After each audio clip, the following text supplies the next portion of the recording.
On July 12, 2025, All Elite Wrestling, AEW, made history in Arlington, Texas, with its first ever pay-per-view, PPV, in the Lone Star State, AllIn Texas. This wasn't just another wrestling show.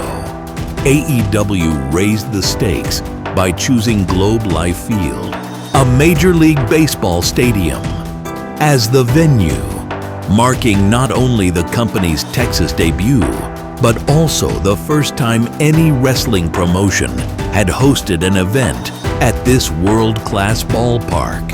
The result was a spectacle that not only thrilled fans, but also sent shockwaves throughout the pro wrestling industry. The magnitude of this event was clear even before the first bell rang. The week in Arlington was a wrestling fan's dream. AEW taped both Dynamite and Collision locally, hosted lively fan events, and staged a wild pre-show tailgate and after-party at Texas Live. There was even a Texas Rangers baseball night and a major StarCast convention. In every sense, Arlington became the center of the wrestling universe. AllIn Texas delivered a loaded match card packed with high-stakes showdowns and career-defining consequences.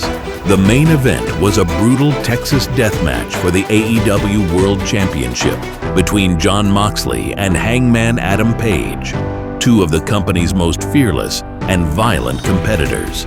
The women's division took center stage as well, with Toni Storm defending the AEW Women's World title against global sensation Mercedes Monáe, injecting an international flair into the proceedings. One of the most anticipated matches was the winner-takes-all clash between Kazuchika Okada and Kenny Omega, unifying the Continental and International Championships. A true dream match that will be remembered for years to come.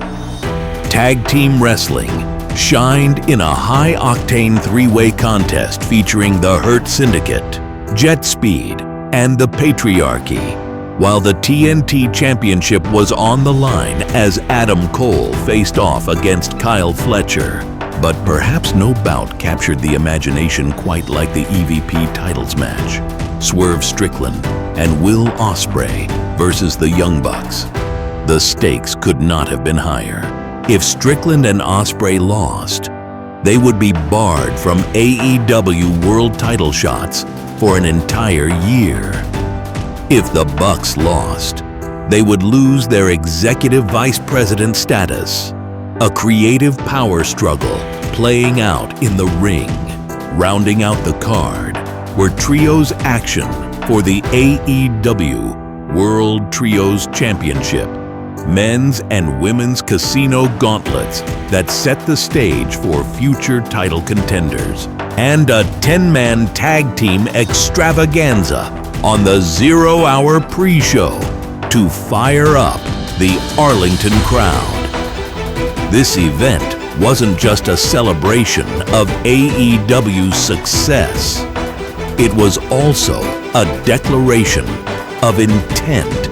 WWE, sensing the momentum, scheduled its own events in Atlanta for the same weekend, including NXT's Great American Bash and the return of the All-Women's Evolution, PPV. The timing was no accident.